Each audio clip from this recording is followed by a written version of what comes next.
আসসালামু আলাইকুম। আশা করি আপনারা ভালো আছেন, সুস্থ আছেন। আপনি কি জাতীয় বিশ্ববিদ্যালয়ে পড়াশোনা করছেন, কিংবা জাতীয় বিশ্ববিদ্যালয় থেকে পাশ করে বের হয়েছেন? আপনি জব সার্চ করছেন, কোনো একটা কাজের সন্ধান করছেন? যদি তাই হয়, তাহলে এই ভিডিওটি আপনার জন্য। এই ভিডিওটি দেখুন, আশা করি আপনি উপকৃত হবেন। আসেন শুরু করা যাক ভিডিওটি। আমি বিআইডিএসের একটা রিপোর্ট দেখছিলাম। Bangladesh institute of development studies তারা বিশ্ববিদ্যালয় থেকে পাশ করা ছাত্রছাত্রীদের উপরে একটা জরিপ করেছে। তো সেই জরিপে তারা দেখেছে যে জাতীয় বিশ্ববিদ্যালয় থেকে পাশ করার 3 বছর পরেও ছাত্রছাত্রীদের মধ্যে বেকারত্বের সংখ্যা হচ্ছে শতকরা 28%।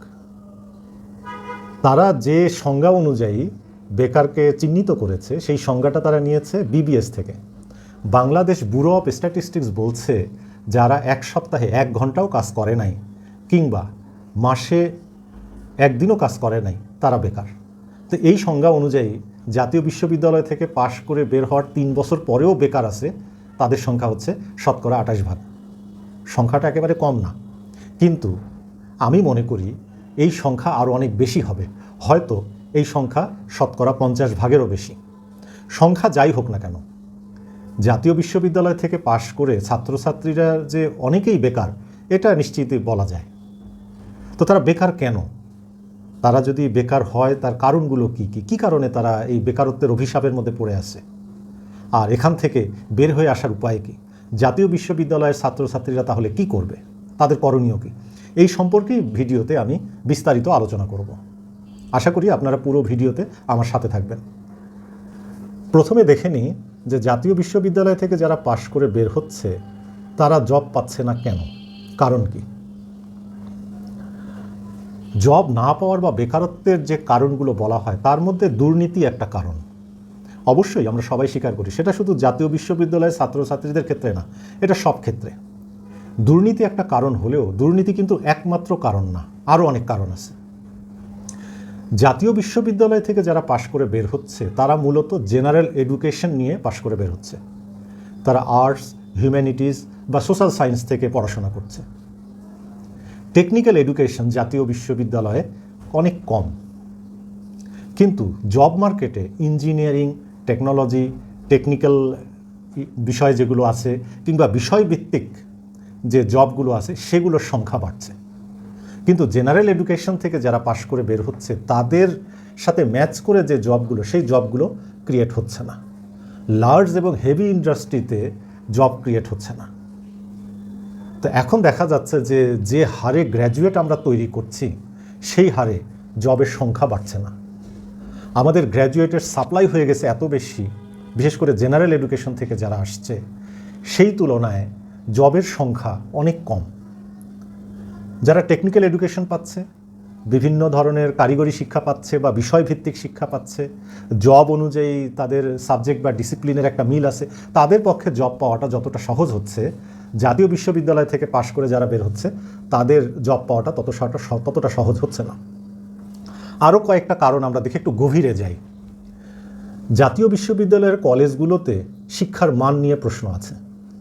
সেখানে নিয়মিত ক্লাস হয় না, সেখানে ঠিকমতো পড়াশোনা হয় না, কিংবা অনেকেই আছে যারা নিয়মিত ক্লাসে উপস্থিত থাকে না। ছাত্রছাত্রীদের মধ্যেও লেখাপড়া নিয়ে অনীহা তৈরি হয়েছে। অনেক কলেজের শিক্ষার মান নিয়ে প্রশ্ন আছে। সেখানে কি আসলেই ঠিকমতো লেখাপড়া হয়? শিক্ষকরা বা কলেজের যারা কর্তৃপক্ষ আছেন, তারা কি বিষয়গুলো খেয়াল করেন? এই যে একটা অবস্থা জাতীয় বিশ্ববিদ্যালয়ের, সে কারণেও কিন্তু দেখা যায় যে ছাত্রছাত্রীরা লেখাপড়া থেকে মুখ ফিরিয়ে নিচ্ছে, এবং সে কারণে তারা অনেকে হতাশ এবং বিষণ্ণ হয়ে পড়ছে। ভবিষ্যতের ক্যারিয়ার সম্পর্কে তারা সচেতন হতে পারছে না। তারা জানতেও পারছে না, বুঝতেও পারছে না যে লেখাপড়া ঠিকমতো করাটা কতটুকু দরকার, এবং লেখাপড়ার বাইরে এসে আর কি দক্ষতা তাদের অর্জন করা দরকার। কলেজগুলোতে এক্সট্রা কারিকুলার অ্যাক্টিভিটিও তেমন একটা দেখা যায় না। সেই কারণে ছাত্রছাত্রীরা নিজেদেরকে সফট স্কিলের বিষয়ে দক্ষ করে গড়ে তুলতে পারছে না। সেশন জট আরেকটা কারণ। সেশন জটের কারণে ছাত্রছাত্রীরা দীর্ঘ সময় ধরে শিক্ষা কার্যক্রমের সাথে আছে, ফলে তাদের মধ্যেও কিন্তু এক ধরনের বিষণ্ণতা তৈরি হয়, ক্যারিয়ার বিমুখ হয়ে যাচ্ছে তারা। তো তারা যখন হতাশ হয়ে পড়ছে, বিষণ্ণ হয়ে পড়ছে, বিক্ষুব্ধ হয়ে পড়ছে, তখন স্বাভাবিকভাবে তারা সুচিন্তা করতে পারছে না।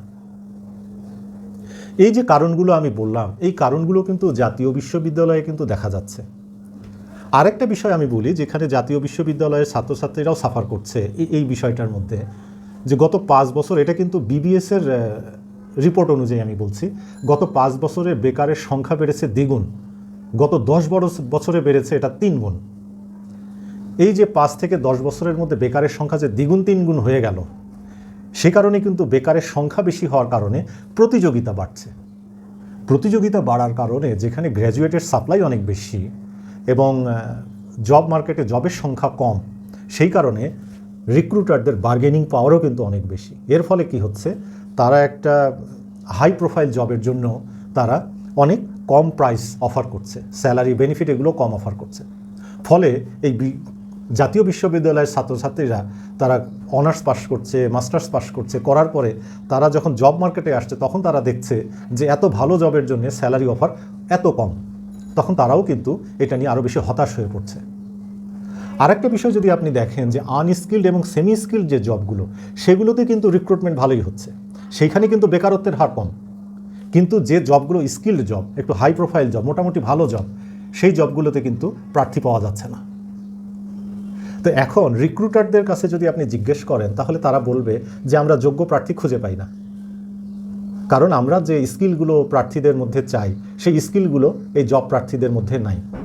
Presentation skill, communication skill, negotiation skill বলেন, ইন্টারপার্সোনাল স্কিল বলেন, কনফিডেন্স, এই যে বিষয়গুলো, এইগুলো কিন্তু রিক্রুটাররা জব প্রার্থীদের মধ্যে খুঁজে পাচ্ছে না। তো সুতরাং এখানে একটা স্কিল গ্যাপ আছে। তো জাতীয় বিশ্ববিদ্যালয় থেকে পাশ করে আপনি অভিযোগ করছেন যে না আমি জব পাচ্ছি না, আর ওদিকে রিক্রুটারকে আপনি জিজ্ঞেস করেন, তারা অভিযোগ করছে যে আমরা তো জব দিতে চাই, কিন্তু আমরা তো যোগ্য প্রার্থী খুঁজে পাচ্ছি না। এই গ্যাপটা কিন্তু রয়ে গেছে। তা আমি কারণগুলো মোটামুটিভাবে বললাম। বিশেষ করে যারা জাতীয় বিশ্ববিদ্যালয় থেকে পাশ করে বের হয়েছেন কিংবা লেখাপড়া করছেন, তাদের পরিস্থিতিটা হচ্ছে এরকম। তাহলে আপনি কি করবেন, করণীয় কি? আসেন সেগুলো আমি একটু আপনাদের সাথে আলোচনা করি। আপনি জাতীয় বিশ্ববিদ্যালয়ে পড়াশোনা করেছেন বলে কি আপনার জীবন ব্যর্থ হয়ে যাবে? আপনি জীবনে কিছুই করতে পারবেন না? আসলে কিন্তু তা না। আপনি জাতীয় বিশ্ববিদ্যালয়ে পড়েন, পাবলিক ইউনিভার্সিটিতে পড়েন, প্রাইভেট ইউনিভার্সিটিতে পড়েন, যেখানেই পড়েন না কেন, বা বিদেশে যান, যা কিছুই করেন না কেন, আপনাকে কিন্তু জবের জন্য নিজেকে প্রস্তুত করতে হবে। ক্লাসরুমের শিক্ষা দিয়ে আপনি কিন্তু কখনোই একটি ভালো জব পাবেন না। ক্লাসরুমে যা পড়ানো হয়, জব মার্কেটের প্রস্তুতি কিন্তু সম্পূর্ণ আলাদা। সেই কারণে আপনাকে বিশ্ববিদ্যালয়ে পড়াকালীন কিছু প্রস্তুতি নিতে হবে। যদি আপনি ছাত্রছাত্রী থাকা অবস্থায় এই প্রস্তুতিগুলো নিতে পারেন, তাহলে খুব ভালো। আর যদি সেটা না পারেন বা সেটা সম্ভব না হয়, অথবা আপনি হয়তো জানতেন না, বুঝতেন না, এখন আপনি জব মার্কেটে এসে পড়েছেন, জব সার্চ করছেন, এখন আপনাকে সেই বিষয়গুলোতে মনোযোগী হতে হবে। সেই বিষয়গুলোতে আমি যাচ্ছি, তার আগে আমি কয়েকটা বিষয় আপনাদের সামনে তুলে ধরতে চাই। সেটা হচ্ছে, জাতীয় বিশ্ববিদ্যালয় থেকে পাশ করে কি সবাই বেকার? কেউ কি জব পাচ্ছে না?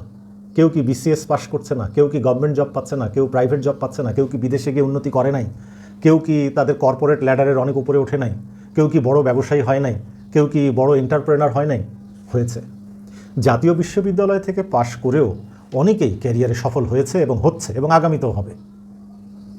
খেয়াল করলে দেখবেন যে যারা জাতীয় বিশ্ববিদ্যালয় থেকে পাশ করে ভালো জব পেয়েছে, বিসিএস হোক, অন্য কোনো সরকারি জব হোক, ভালো প্রাইভেট প্রতিষ্ঠানে হোক, লার্জ ইন্ডাস্ট্রি বা হেভি ইন্ডাস্ট্রিতে হোক, কিংবা বিদেশে গিয়ে সফল হোক, খেয়াল করলে দেখবেন তারা ক্লাসরুমের বাইরে এসেও একটা প্রস্তুতি নিয়েছে। তাদের একটা ভিশন ছিল, ক্যারিয়ারের গোল ছিল।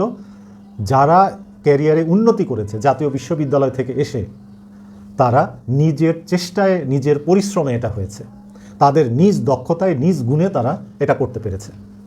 তাহলে আপনি যদি জাতীয় বিশ্ববিদ্যালয় থেকে পাশ করে যদি ক্যারিয়ারে উন্নতি করতে চান, তাহলে তো আপনাকেও সেরকম একটা উদ্যোগ নিতে হবে। আপনি সফট স্কিলগুলোর দিকে মনোযোগী হন, আপনার ইন্টারপার্সোনাল স্কিল বাড়ান, প্রেজেন্টেশন স্কিল বাড়ান, আপনার যোগাযোগের দক্ষতা বাড়ান, আপনার নেটওয়ার্কিং বাড়ান, আপনার ক্যারিয়ারের একটা লক্ষ্য ঠিক করেন, ভিশন ঠিক করেন, জবের জন্য প্রস্তুতি নেন। আপনি বিসিএসের অংশ নিতে চান, সেটার জন্য আপনাকে সঠিকভাবে প্রস্তুতি নিতে হবে। আপনি একটা লার্জ ইন্ডাস্ট্রিতে জব নিতে চান, বিদেশে যেতে চান, অথবা আপনি এন্টারপ্রেনার হতে চান, বিজনেস করতে চান, আপনার সেটার জন্যও কিন্তু প্রস্তুতি নিতে হবে। প্রয়োজনে আপনি প্রশিক্ষণ নেবেন। আপনাকে ক্লাসরুমের বাইরের বিষয়গুলো আপনাকে শিখতে হবে। তো এই বিষয়গুলোর দিকে যদি আপনি মনোযোগ দেন, তাহলে আপনি ক্যারিয়ারের ক্ষেত্রে অনেক বেশি সচেতন হতে পারবেন, আত্মবিশ্বাসী হতে পারবেন এবং ক্যারিয়ারে আপনি উন্নতি করবেন। আরেকটি বিষয় আমি এখানে উল্লেখ করব, যেটা আমরা অনেকেই খেয়াল করি না, সেটা হচ্ছে যে আপনি যে প্রফেশনেই যান না কেন, ইংরেজি ভাষার প্রতি আপনার একটা দক্ষতা থাকা দরকার। ইংরেজি বলা, ইংরেজি লিখতে পারা শুদ্ধভাবে, ইংরেজিতে কিছু কমিউনিকেট করা, এই বিষয়গুলোও কিন্তু আপনাকে শিখতে হবে। আপনার মধ্যে স্মার্টনেস আনতে হবে, আপনার মধ্যে একটা পেশাদার মনোভাব আনতে হবে, আপনার এক্সপ্রেশনের মধ্যে পেশাদার ভাব আনতে হবে। এই কাজগুলো কিন্তু আপনাদেরকে করতে হবে। সুতরাং এই বিষয়গুলোর দিকে যদি আপনি নজর দেন এবং যারা জাতীয় বিশ্ববিদ্যালয়ে ভর্তি হয়েছেন, first year, second year, third year, fourth year, বা বিশ্ববিদ্যালয় থেকে পাশ করে বের হয়েছেন, বা যে কোনো পর্যায়ে থাকেন না কেন, আপনাকে কিন্তু এই বিষয়গুলো চর্চা করতে হবে। প্রয়োজনে কোনো বিশেষজ্ঞের পরামর্শ নিতে হবে। যারা প্রাইভেট জব করছে, সরকারি জব করছে, বা বিভিন্ন প্রতিষ্ঠানে কাজ করছে, তাদের সাথে যোগাযোগ বাড়ান, তাদের কাছ থেকে জানেন। যারা সফল, তাদের অভিজ্ঞতা থেকে শেখেন। জাতীয় বিশ্ববিদ্যালয় থেকে পাশ করে যারা বিভিন্ন জায়গায় আছে, আপনার কলেজের সিনিয়র ভাই বা সিনিয়র বোন আছে, তাদের সাথে যোগাযোগ করেন। তাহলে দেখবেন আপনি অনেক তথ্য পাবেন এবং নিজেকে সমৃদ্ধ করতে পারবেন। এটা কিন্তু খুব দরকার। আর সবশেষে দুই একটা কথা আমি একটু বলে শেষ করতে চাই। সেটা হচ্ছে যে জাতীয় বিশ্ববিদ্যালয়ে যে পড়াশোনার মান, সেইটা বাড়াতে হবে, সেটা ঠিক করতে হবে। ন্যাশনাল ইউনিভার্সিটির কারিকুলাম ঠিক করতে হবে। যেসব কলেজ অনার্স পড়ানোর মতো যেসব কলেজের সক্ষমতা নাই, সেই সব কলেজের সক্ষমতা বৃদ্ধিতে নজর দিতে হবে। এগুলো সরকারের দায়িত্ব। এবং এডুকেশন সিস্টেমটাকে রিফর্ম করতে হবে। এইগুলো কিন্তু খুব দরকার। জাতীয় বিশ্ববিদ্যালয়কে অবহেলা করা যাবে না। এখান থেকে শুধু জেনারেল এডুকেশনের স্টুডেন্ট বের করে বা তাদেরকে গ্র্যাজুয়েট, মাস্টার্স করিয়ে ছেড়ে দিলেই কিন্তু দায়িত্ব শেষ হয়ে যাবে না। আমাদের এটা সবার দায়িত্ব, যেন তাদেরকে আমরা কর্মমুখী করতে পারি, যেন তাদের মধ্যে একটা ভিশন তৈরি করতে পারি, ভবিষ্যতে ক্যারিয়ারে উন্নতি করার একটা তাগিদ তৈরি করতে পারি। এইটা দেখার দায়িত্ব সরকারের, সমাজের সর্বস্তরের মানুষের, যারা বিশেষজ্ঞ তাদের সবার।